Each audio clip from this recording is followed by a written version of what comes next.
Hola a todos. Bueno, en la clase de hoy vamos a ver trombosis. Vamos a dividir la clase en tres partes. La primera parte donde vamos a ver su fisiopatología y sus métodos para arribar al diagnóstico, tanto de trombosis venosa profunda como de tromboembolismo pulmonar. Una segunda parte donde vamos a ver los distintos métodos para hacer un tratamiento anticoagulante. Y una última y tercera parte donde vamos a estar charlando de trombofilias.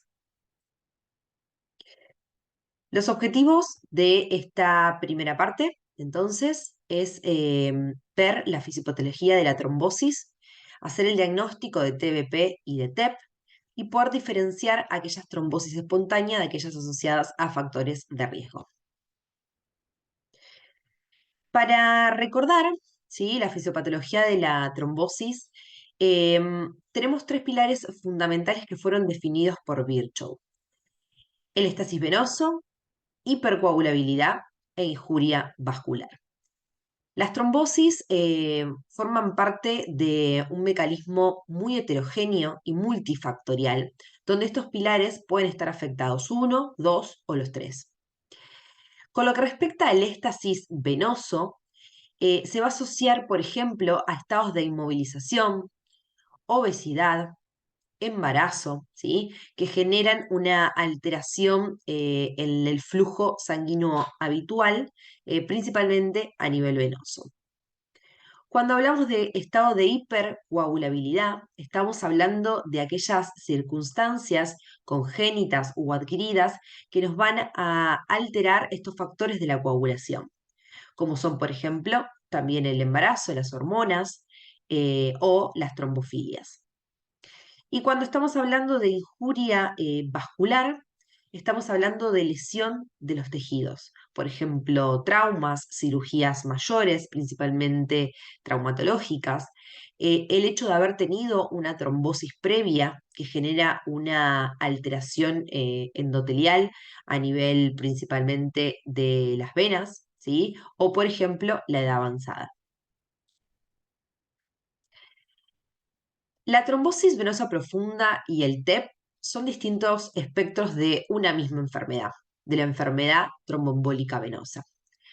Las manifestaciones pueden ser muy variables, podemos tener trombosis venosas profundas distales, iliofemorales, eh, profundas, un trombo a nivel pulmonar que sea completamente silente y que el hallazgo sea a través de imágenes, un TEP ya clínico o inclusive un TEP fatal.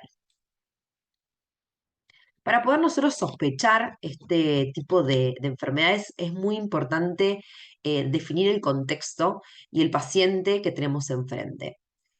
Este tipo de enfermedades se van a dar en pacientes por lo general con enfermedad avanzada, que se han sometido a cirugías mayores, principalmente cirugías traumatológicas, que tienen neoplasias activas, que se asocian a enfermedades neurológicas, principalmente aquellas que cursan con paresias en miembros inferiores, que tienen afectación e injuria vascular por algún catéter venoso o algún marcapaso, o sea, un material extraño a ese endotelio, la presencia de torrente varicoso, en mujeres el estado de embarazo, anticonceptivos o tratamiento de reemplazo hormonal. De esta manera, los distintos estímulos van a activar la coagulación y para poder frenar se va a activar también el sistema fibrinolítico, que va a dar un fin a esta cascada de la coagulación. Luego de esta fibrinólisis vamos a tener los llamados productos de degradación de la fibrina, eh, que para que esto ocurra y que nosotros lo podamos medir, sí o sí, tiene que haber ocurrido la coagulación.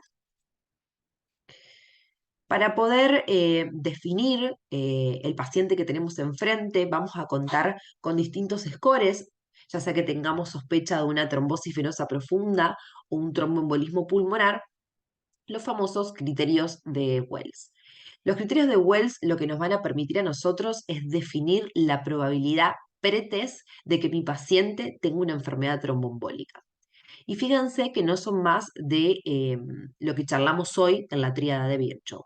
Por ejemplo, la presencia de un cáncer activo, paresia o parálisis de miembros inferiores, reposo, una cirugía mayor reciente, el hecho de haber tenido una trombosis previa, el hecho de tener terreno varicoso superficial o síntomas de trombosis venosa profunda, como es el dolor a la palpación de la pantorrilla, la presencia de edemas, ¿sí? Em, si bien uno lo hace clínicamente, podemos también utilizar estos criterios de Wells para definir puntajes y de esta manera definir si mi paciente puede o no tener una enfermedad tromboembólica venosa, en este caso una TBP. Entonces, definiendo la probabilidad pretest, ¿sí? Si vemos que mi paciente tiene una probabilidad pretest baja de tener una trombosis venosa profunda, pero no tengo quizás otro diagnóstico alternativo, lo que yo puedo hacer es pedir un dímero D. El dímero D, como estuvimos viendo, es un producto de degradación de la fibrina. Para que haya dímero D, tiene que haber habido trombosis.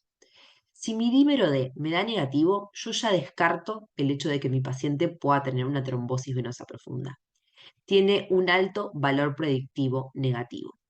Pero si mi dímero D me da positivo, sí o sí voy a tener que hacer una ecografía Doppler para poder definir si existe o no una trombosis venosa profunda. ¿Por qué? Porque podemos tener falsos positivos de dímero D aumentado, como es, por ejemplo, de manera fisiológica el embarazo, en donde normalmente aumenta, o, por ejemplo, pacientes que tienen insuficiencia renal, donde también está aumentado. Si mi probabilidad pretest es moderada o alta, vamos a tener que avanzar con estudios diagnósticos para confirmar la presencia de trombosis venosa profunda, como es el ecodoppler de miembros inferiores. Lo mismo ocurre cuando sospechamos que mi paciente tenga un tromboembolismo de pulmón. Si la sospecha es clínica es baja, yo lo puedo descartar con el dímero D. Pero si es alta, voy a tener que hacer estudios diagnósticos. Para ello podemos contar o con una angiotomografía que nos va a permitir ver a través de contraste la anatomía y el freno de ese trombo en nuestros vasos pulmonares. Podemos hacer una angiografía o un centellograma ventilación-perfusión. Si nosotros no contamos con estos métodos, como es un cuadro de suma gravedad, lo que yo puedo hacer es, a través de métodos indirectos, definir si mi paciente puede o no tener un tromboembolismo de pulmón. Como es, por ejemplo, la presencia de un trombo en un ecodoppler de miembros inferiores, que me haga sospechar que parte de ese trombo ha viajado al sistema pulmonar y me ha generado un tromboembolismo de pulmón. O bien signos indirectos, por ejemplo, en el ecocardiograma, el hecho de tener una sobrecarga derecha o en el electrocardiograma.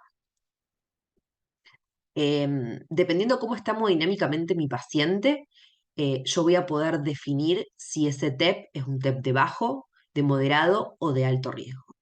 Según estos parámetros hemodinámicos, es el tratamiento que yo le voy a hacer al paciente.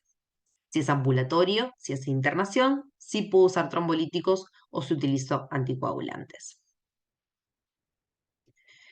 Les voy a presentar un caso clínico. Este es un paciente de 56 años que ingresa por disnea, mareos y tos seca de 48 horas de evolución.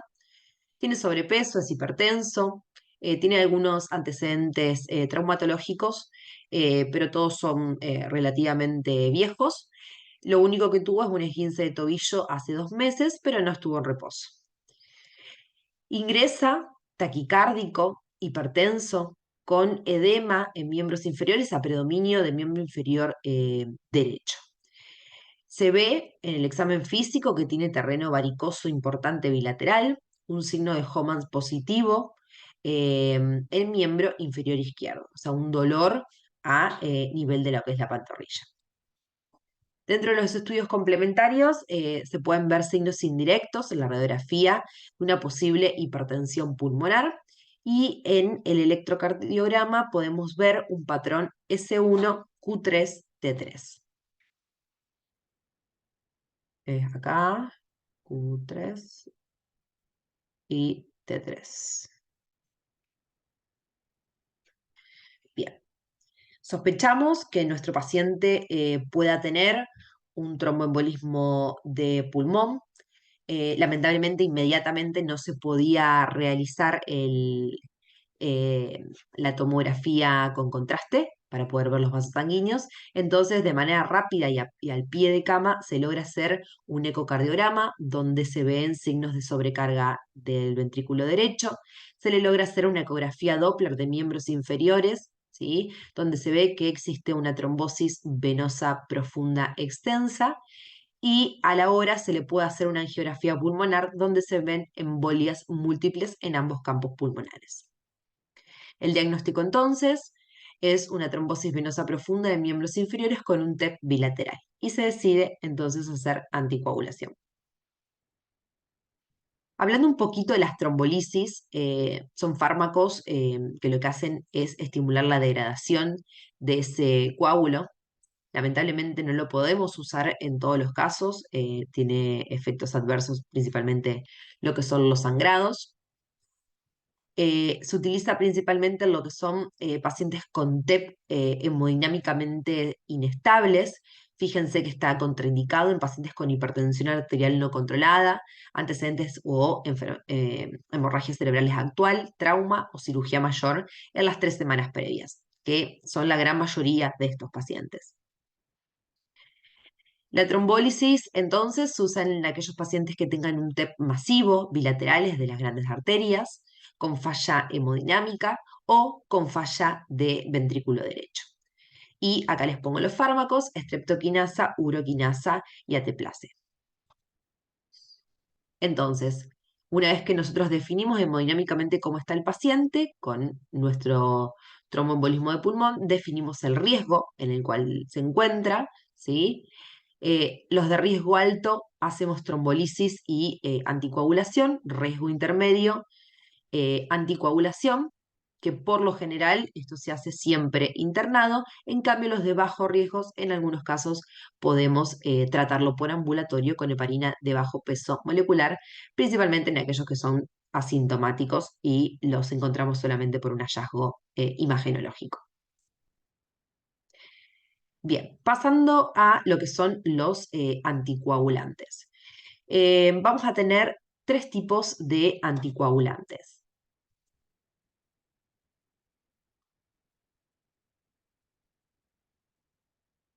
A ver.